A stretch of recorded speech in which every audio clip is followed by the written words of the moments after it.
नमस्कार दोस्तों, study with Pandey के प्रीलिम्स बूस्टर सीरीज में आपका स्वागत है। दोस्तों, यूपीएससी की 4 जून को होने वाली प्रीलिम्स एग्जाम के लिए हमने इस सीरीज को शुरू किया है और आज का जो हमारा लेक्चर है दोस्तों, इसमें 10 क्वेश्चन है। तो हम अपने पहले क्वेश्चन की ओर चलते हैं दोस्तों। पहला क्वेश्चन है, जैसा कि स्क्रीन में आप देख रहे हैं, दल बदल विरोधी कानून के संदर्भ में। तो जो इसका पहला कथन है उसको हम पढ़ते हैं। एक सदन का मनोनीत सदस्य सदन का सदस्य बने रहने के लिए अयोग्य हो जाता है यदि वह ऐसे चुनाव के बाद किसी राजनीतिक दल में शामिल हो जाता है। और जो दूसरा कथन है हमारा, एक सदन का एक निर्दलीय सदस्य सदन का सदस्य होने के लिए अयोग्य हो जाता है यदि वह सदन में अपना स्थान ग्रहण करने की तारीख से 6 महीने की समाप्ति के बाद किसी राजनीतिक दल में शामिल हो जाता है। तो उपरोक्त में से कौन सा कथन सही है दोस्तों? इसमें हमें 4 ऑप्शन है। इसमें जो भी आपको कथन 1 या कथन 2 या कथन दोनों या ना तो 1 ना तो 2, अगर जो भी आपको सही लगे वो आप आंसर टिक कर सकते हैं।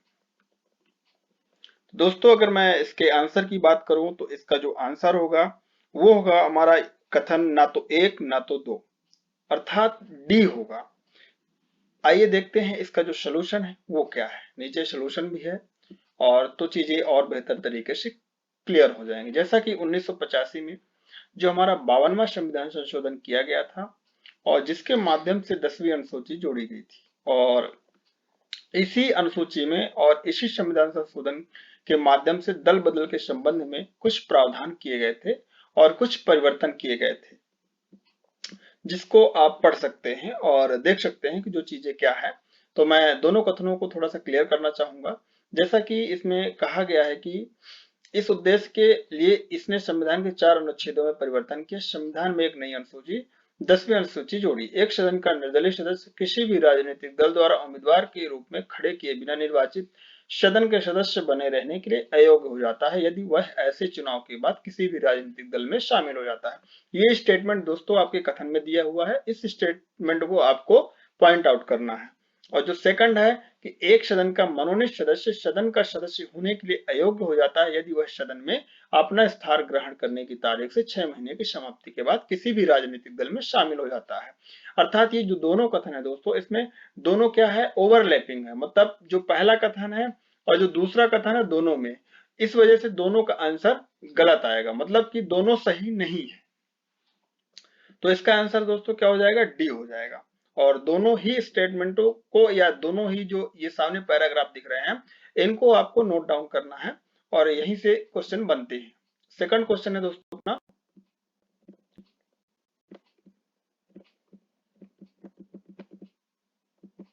भारत में आपदा प्रबंधन के संदर्भ में। तो जैसा कि पहला कथन है कि राष्ट्रीय आपदा प्रबंधन प्राधिकरण का नेतृत्व केंद्रीय गृह मंत्री करते हैं। राष्ट्रीय आपदा नहीं, राष्ट्रीय संकट प्रबंधन समिति की अध्यक्षता भारत के प्रधानमंत्री करते हैं। और उपरोक्त में से कौन सा कथन सही है?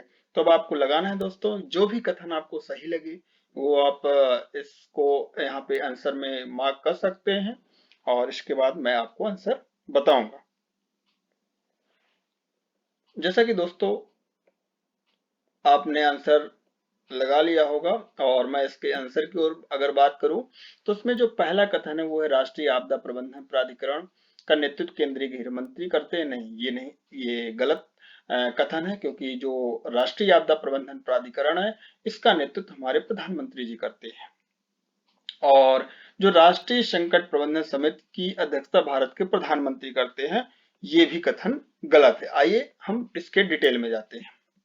दोस्तों, जैसा कि राष्ट्रीय आपदा प्रबंधन प्राधिकरण भारत सरकार का एक शीर्ष निकाय है जिसे आपदा प्रबंधन के लिए नीतियां निर्धारित करने का अधिकार है। तो हमें मोटी मोटी बात ये जानना कि जो राष्ट्रीय आपदा प्रबंधन प्राधिकरण है वह भारत का एक शीर्ष निकाय है आपदा प्रबंधन के लिए, और इसकी स्थापना 23 दिसंबर 2005 को हुई थी। इसके माध्यम से आपदा प्रबंधन के लिए जो एक प्रॉपर दृष्टिकोण या नियमावली जो सुनिश्चित करने के लिए राज्य आपदा प्रबंधन प्राधिकरणों के साथ समन्वय के लिए नीतियां तैयार करने और दिशा निर्देश निर्धारित करने और सर्वोत्तम प्रथाओं के लिए जिम्मेदार है। मतलब कहने का तात्पर्य है कि जो राष्ट्रीय आपदा प्रबंधन प्राधिकरण है, आपदाओं से संबंधित कोई भी चीज हो उन पे पूरी तरीके से विचार विमर्श करने के लिए यह जिम्मेदार होता है। और जो राष्ट्रीय आपदा प्रबंधन प्राधिकरण है, जैसा कि मैंने पहले ही बताया कि इसका जो नेतृत्व करते हैं वो प्रधानमंत्री करते हैं। और जो समिति है, जो राष्ट्रीय संकट प्रबंधन समिति है, इसकी जो अध्यक्षता करते हैं वो कैबिनेट सचिव करते हैं, ना कि प्रधानमंत्री करते हैं। नेक्स्ट क्वेश्चन दोस्तों, हमारा जो तीसरे नंबर का क्वेश्चन है, अब हम बात करेंगे दोस्तों तीसरे क्वेश्चन की। जो है तीसरा क्वेश्चन दोस्तों, इसमें बिल्ड बैक बेटर वर्ल्ड पहल के संदर्भ में निम्नलिखित कथनों पर विचार करें। दोस्तों ये जो टर्मिनोलॉजी है ना, तो इसको आपको नोट डाउन करना है, क्योंकि कई बार यूपीएससी ऐसे पूछ लेता है कि हाल ही में चर्चा में रहा, या हाल ही में खबरों में रहा, या हाल ही में समाचार पत्रों में रहा कि बिल्ड बैक बेटर वर्ल्ड पहल क्या है, और आपको 4 कथन दे देगा और इन चारों में से कोई एक बताना होगा। तो ऐसे टर्मिनोलॉजी के दोस्तों आप किसी अपने नोट बुक में साइड में लिख लीजिए, और उसका आंसर जब मैं नीचे डिस्कस करूंगा तो उसको भी पॉइंट आउट कर लीजिएगा।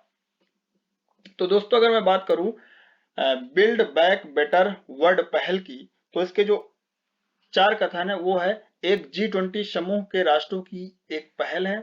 दूसरा है, इसे चीन के बेल्ट एंड रोड इनिशिएटिव का मुकाबला करने की पहल के रूप में देखा जा रहा है। दूसरा है, इसका उद्देश्य विकासशील और निम्न आय वाले देशों में बुनियादी ढांचे के निवेश घाटे का समाधान करना। तो दोस्तों ये जो बिल्ड बैक बेटर वर्ल्ड पहल है, ये G20 की नहीं है, ये G7 देशों की पहल थी, इसलिए ये पहला कथन हमारा गलत हो जाएगा। लेकिन ये बात सही है कि जो चीन की बेल्ट एंड रोड इनिशिएटिव है, इसका मुकाबला करने के लिए इसको लाया गया था, ये जो पहल है। और जो तीसरा पॉइंट है अपना कि इसका उद्देश्य विकासशील और निम्न आय वाले देशों में बुनियादी ढांचे के निवेश में घाटे का समाधान करना, अर्थात जो बुनियादी ढांचा क्षेत्र है वहां पे जो निवेश होगा उसका वित्त पोषण के माध्यम से इस समस्या का समाधान करना। जैसा कि आप पढ़ सकते हैं, इसको आगे जो चीजें हैं ये देख सकते हैं, इसका आराम से आप मैं स्लाइड शो कर रहा हूं, और जो चीजें मैंने डिस्कस की वही है कि बिल्ड बैक वाटर वर्ल्ड ये क्या है। B3 G7 देशों द्वारा शुरू की गई एक पहल थी, और 2021 में इसको शुरू किया गया है, और जो कि निम्न और मध्यम आय वाले देशों के बुनियादी ढांचे के विकास के लिए बेल्ट एंड रोड इनिशिएटिव विकल्प प्रदान करके BRI प्रोजेक्ट का मुकाबला करने के लिए इसको बनाया गया था। और एक क्वेश्चन यहाँ से ये भी बन सकता है दोस्तों, आप जो सेकंड पैराग्राफ है इसको एक बार रीड कर लीजिए। और यहाँ पे मैं एक चीज मेंशन करना चाहूंगा कि जो संयुक्त राज्य अमेरिका के नेतृत्व में G7 देश है, 2035 तक विकासशील देशों के लिए लगभग 40 ट्रिलियन डॉलर का मतलब बुनियादी ढांचा क्षेत्र को संबोधित करेंगे ये लोग। और इस पहल का उद्देश्य निजी क्षेत्र में गुणवत्ता वाले बुनियादी ढांचे के लिए वित्त पोषण को उत्प्रेरित करना, अर्थात कहने का तात्पर्य है कि जो बुनियादी ढांचा क्षेत्र है उस क्षेत्र में ये लोग वित्त पोषण के लिए मदद करेंगे या वित्त पोषण का प्रावधान करेंगे। ठीक है, जो विकासशील देश हैं। ठीक है, और जो यहाँ पे थर्ड पैराग्राफ है दोस्तों, यहाँ पे कि ब्लू डॉट नेटवर्क पर आधारित है यह पहल। तो ये क्वेश्चन एक बन सकता है कि हाल ही में चर्चा में रहा ब्लू डॉट नेटवर्क क्या है। तो आपको ये ध्यान में रखना है कि जो ब्लू डॉट नेटवर्क है इसका संबंध किससे है, बिल्ड बैक बेटर वर्ल्ड, जिसका संबंध किससे, बुनियादी ढांचे क्षेत्र में वित्त पोषण करना। ठीक है, हमारी जो चौथा क्वेश्चन है दोस्तों हमारा, वो कावेरी नदी जल विवाद के संदर्भ में। तो इसमें 4 ऑप्शन है, और ये क्वेश्चन थोड़ा सा इजी है, इसमें आप लोग आसानी से आंसर लगा सकते हैं कि जो कावेरी नदी जल विवाद है किन राज्यों से संबंधित है, और किन मतलब इसमें कौन सा राज्य शामिल नहीं है। तो इसमें आपको सीधी सी बात है कि बहुत ही सिंपल क्वेश्चन है, आप लगा सकते हैं तेलंगाना है। और आगे मैं इसका डिस्कशन कर सकता हूं दोस्तों, देख लीजिए थोड़ा सा एक बार आप रीड करिए, कावेरी नदी जल विवाद क्या है, किन राज्यों के बीच इसका डिस्प्यूट है, और इसमें से कौन सा राज्य शामिल नहीं है। और इसमें देखिए कावेरी नदी निकलती कहां से है, ये भी एक इम्पोर्टेंट चीज है, और किन किन राज्यों से होकर गुजरती है, और कावेरी बेसिन क्षेत्र में कौन कौन से राज्य आते हैं, इन सारी चीजों को आप पॉइंट आउट कर लीजिए। दूसरी बात, इसमें जो है ये कावेरी जल विवाद न्यायाधिकरण है, इसकी स्थापना कब की गई थी और इसका महत्व क्या है, इन चीजों के बारे में थोड़ा सा पढ़ लीजिए। आपको मोटी मोटी चीजें पता होनी चाहिए इस विवाद के संदर्भ में। नेक्स्ट क्वेश्चन दोस्तों हमारा है 5, जिसमें है ग्रीन वॉयस 2050 प्रोजेक्ट किसकी पहल है? अर्थात ग्रीन वॉयज 2050 प्रोजेक्ट का जो है ये किससे संबंधित है? तो आपके जो एग्जाम में है ये क्वेश्चन बन सकता है कि हाल ही में चर्चा में रहा ग्रीन वॉयज 2050 प्रोजेक्ट जो है किससे संबंधित है? तो आपको लगाना है दोस्तों इसका आंसर अंतरराष्ट्रीय समुद्री संगठन से, जैसा कि नीचे डिस्कशन में है और इसको आप रीड कर सकते हैं कि जो ग्रीन वॉयज 2050 प्रोजेक्ट नॉर्वे सरकार और आईएमओ के बीच 2019 में शुरू किया गया था और यह एक साझेदारी के माध्यम से जिसका उद्देश्य शिपिंग उद्योग को कम कार्बन भविष्य की ओर रूपांतरित करना। जो हमारा शिपिंग उद्योग है वहां उसका जो कार्बन उत्सर्जन है उसको कम करना, बेसिकली इस उद्देश्य से ग्रीन वॉयज 2050 प्रोजेक्ट को शुरू किया गया था। और ये दो एक तो नॉर्वे सरकार और दूसरा एक अंतरराष्ट्रीय ऑर्गेनाइजेशन वो है आईएमओ। और इसको आगे आप पढ़ सकते हैं जो चीजें डिटेल में है। और क्वेश्चन नंबर 6 की ओर चलते हैं हम लोग। अक्षय ऊर्जा प्रमाण पत्र के बारे में जो है कि अक्षय ऊर्जा प्रमाण पत्र के संदर्भ में निम्नलिखित में से कौन सा कथन सत्य है? तो जो पहला इसका स्टेटमेंट है उसमें एक आरएसी तब उत्पन्न होता है जब 1 मेगावाट बिजली का एक योग्य नवीकरणीय ऊर्जा संसाधन से उत्पन्न होता है और आरएसी का Indian energy exchange of India पर कारोबार किया जा सकता है। तो दो कथन है दोस्तों आपके सामने और दोनों में से आपको जो सही लगे आप उसका आंसर लगा सकते हैं। दोस्तों जैसा कि आपके सामने है और मैंने आपको टाइम भी दिया, आपने लगा लिया होगा आंसर। इसका जो आंसर होगा दोस्तों सी होगा। दोनों ही कथन सही हैं दोस्तों। एक आरईसी तब उत्पन्न होता है जब 1 मेगावाट बिजली का एक योग्य नवीकरणीय ऊर्जा संसाधन से उत्पन्न होता है और दूसरा आरईसी का Indian energy exchange of India पर कारोबार किया जा सकता है। नीचे जो दोस्तों इसका डिटेल है, ज्यादा इसमें कुछ चर्चा करने की जरूरत नहीं, एक बार आप लोग इसको रीड कर लीजिएगा। आरईसी का कारोबार इंडियन एनर्जी एक्सचेंज और पावर एक्सचेंज ऑफ इंडिया पर होता है। तो ये क्वेश्चन एक बन सकता है कि जो आरईसी है इसका कारोबार किस पे होता है? इंडियन एनर्जी एक्सचेंज और पावर एक्सचेंज ऑफ इंडिया में। और एक ऊपर जो बीच में पॉइंट है कि अक्षय ऊर्जा प्रमाण पत्र जो तंत्र है, जो सिस्टम है, अक्षय ऊर्जा को बढ़ावा देने के लिए अक्षय खरीद दायित्वों के अनुपालन की सुविधा के लिए एक बाजार आधारित साधन है जिसका उद्देश्य आरई में संसाधनों की उपलब्धता अक्षय खरीद दायित्व को पूरा करना। क्वेश्चन नंबर 7 की मैं बात करूं दोस्तों तो पीएम पोषण योजना के संदर्भ में है। पीएम पोषण योजना जो जिसमें दो कथन दिए गए हैं, आपको विचार करना है और अब आप विचार करिए कि यह एक केंद्र प्रायोजित योजना है और दूसरा इसका जो कथन है इसका उद्देश्य गर्भवती और स्तनपान कराने वाली महिलाओं में कुपोषण एनीमिया को कम करना है।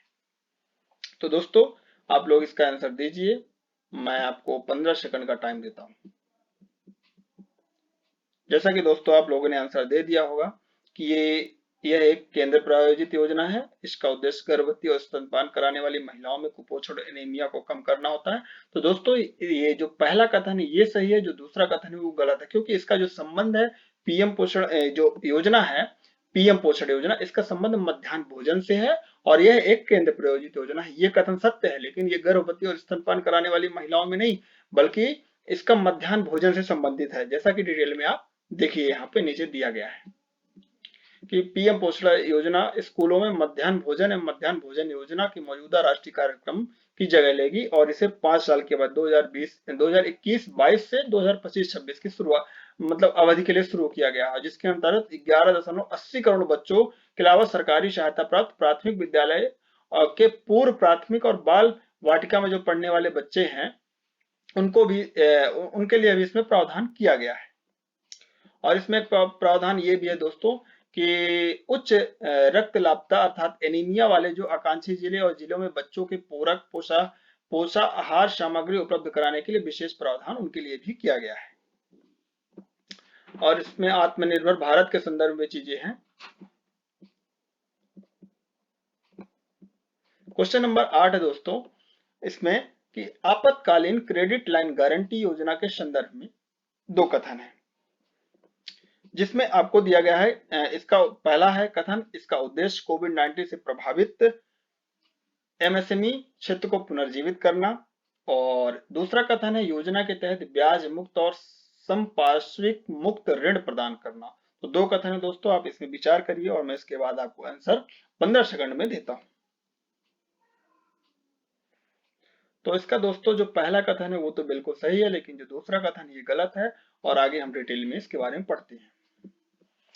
आपातकालीन क्रेडिट लाइन गारंटी योजना विभिन्न क्षेत्रों, विशेष रूप से सूक्ष्म लघु मध्यम उद्यमों को ऋण प्रदान करके कोरोना वायरस प्रेरित लॉकडाउन के कारण होने वाले संकट को कम करने के लिए मई 2020 में घोषित आत्मनिर्भर भारत अभियान पैकेज के हिस्से के रूप में इस योजना को शुरू किया गया था। जो इसका उद्देश्य है वो है एमएसएमई, व्यवसायिक उद्यमों, मुद्रा उधारकर्ताओं, व्यवसायिक उद्देश्यों के लिए व्यक्तिगत ऋणों को उनके बकाया ऋण के 20% की सीमा तक पूरी तरह से गारंटीकृत और संपार्श्विक मुक्त अतिरिक्त ऋण प्रदान करना।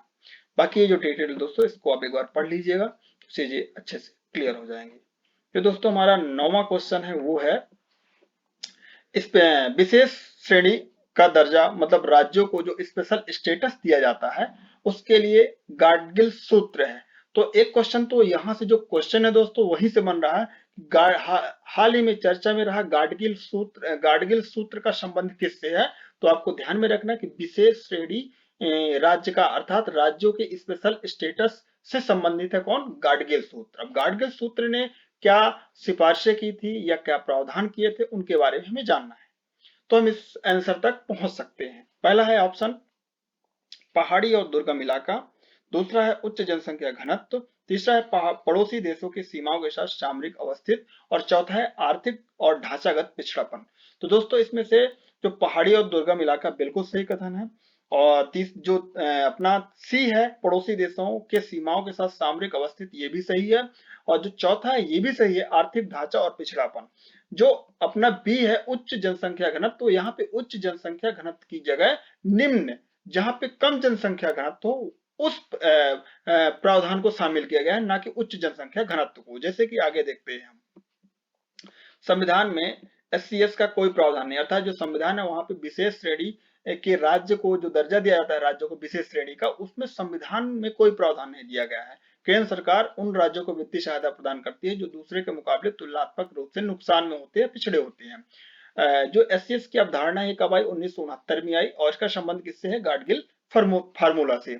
और जो सबसे पहले स्पेशल स्टेटस का दर्जा दिया गया था जिन राज्यों को, उसमें सबसे पहले जम्मू कश्मीर, दूसरा असम है, तीसरा नागालैंड है। कब दिया गया था इन्हें, 1969 में। इसके बाद फिर अन्य राज्य हैं, इसके बाद 2010 में अन्य राज्यों को दिया गया था जो कि 8 राज्य हैं। आप इनको रेट कर लीजिएगा। और इसके कुछ मानदंड है, जो गाडगिल फार्मूला है इसके कुछ मानदंड है। किसी भी राज्य को अगर विशेष श्रेणी राज्य का दर्जा देना है या स्पेशल स्टेटस देना है तो उसके लिए जो 4 से 5 फार्मूले हैं, तो हम एक बार उसको रेट करना है। जैसे पहाड़ी और दुर्गम इलाका, कम जनसंख्या घनत्व और जनजातीय आबादी का बड़ा हिस्सा, पड़ोसी देशों के साथ सीमाओं के साथ सामरिक अवस्थित, और आर्थिक और ढांचागत पिछड़ापन, और राज्यों की अव्यवहार प्रकृति। अब इसको दोस्तों जो अन्य प्रावधान इनको आप रेट कर सकते हैं। मैं आपके सामने स्लाइड रोक रखे हूं 15 सेकंड के लिए, आप इसको आराम से रेट कर लीजिए, और अन्य प्रावधान जो है इसमें इंपॉर्टेंट उनको भी नोट डाउन कर सकते हैं। जैसा कि दोस्तों इसमें राज्य में उद्योगों को आकर्षित करने के लिए उत्पाद शुल्क में छूट, केंद्र के सकल बजट का 30% विशेष श्रेणी के राज्यों को जाता है, और जो लास्ट है विशेष श्रेणी की स्थिति वाले राज्यों में निवेश आकर्षित करने के लिए सीमा शुल्क, कारपोरेट कर, आयकर, अन्य करों से छूट देती। अर्थात कहने का तात्पर्य ये है कि जो विशेष श्रेणी राज्य के, चूंकि वो आर्थिक रूप से काफी पिछड़े होते हैं और उनकी जो वहाँ की भू भौगोलिक अवस्थित होती है वो भी इतनी उनके अनुकूल नहीं होती कि उन्हें उनकी एक अच्छी आर्थिक ग्रोथ हो सके। इस वजह से जो केंद्र सरकार है इनको विशेष श्रेणी राज्य का दर्जा देती है। दोस्तों अब हम बात करेंगे क्वेश्चन नंबर 10 की, कि उष्णकटिबंधीय चक्रवात जो गुलाब है हाल ही में चर्चा में था, और इसका जो नामकरण है वो किस देश ने किया है। और चूंकि जो उष्णकटिबंधीय चक्रवात है गुलाब, ये भारत के पूर्वी तट से टकराया था। तो जो पूर्वी तट पे आने वाले राज्य हैं उनमें कौन कौन से राज्य हैं, इसके बारे में आप थोड़ा सा विचार मंथन करिए, और नोट डाउन, आप मन में इसका विचार करिए कि कौन कौन से राज्य हैं, और इसके बाद आप इसका विश्लेषण कर पाएंगे कि जो गुलाब चक्रवात है भारत के किन किन राज्यों में इसका प्रभाव पड़ा। तो हम आते हैं अपने क्वेश्चन पे। मूल जो हमारा क्वेश्चन है कि उष्णकटिबंधीय चक्रवात गुलाब का नामकरण किसने किया, तो वो है दोस्तों पाकिस्तान। चक्रवात गुलाब ने हाल ही में भारत के पूर्वी तट पर दस्तक दी। गुलाब एक उष्णकटिबंधीय चक्रवात था और इसका नाम पाकिस्तान ने रखा था। चक्रवात ने दक्षिण उड़ीसा आंध्र प्रदेश के तटों को प्रभावित किया। जैसा कि दोस्तों मैंने कहा कि जो अपना उष्णकटिबंधीय चक्रवात गुलाब है ये भारत के पूर्वी तट से टकराया था। तो जो भारत का पूर्वी तट पे आने वाले राज्य हैं वो कौन कौन से राज्य हैं, इसके बारे में आप विचार विमर्श करिए और उसका विश्लेषण करिए। इसके बाद इसका आंसर तक आप आसानी से पहुंच सकते हैं। अगर बाय चांस क्वेश्चन ऐसा बनता है या ये सीधा क्वेश्चन नहीं बनता, इसके इर्द गिर्द क्वेश्चन बनता है, तो चीजें आप अगर चीजें आपकी क्लियर रहेंगी तो आप इस क्वेश्चन का को आसानी से सॉल्व कर सकते हैं। थैंक यू दोस्तों, ये हमारा टोटल 10 क्वेश्चन थे और आज की जो वीडियो है हमारी यहीं पे एंड होती है दोस्तों। और इस वीडियो को लाइक और चैनल को सब्सक्राइब करें दोस्तों। Thank you. नेक्स्ट वीडियो हमारी दोस्तों जल्द ही अपलोड होगी प्रिलिम्स बूस्टर सीरीज की।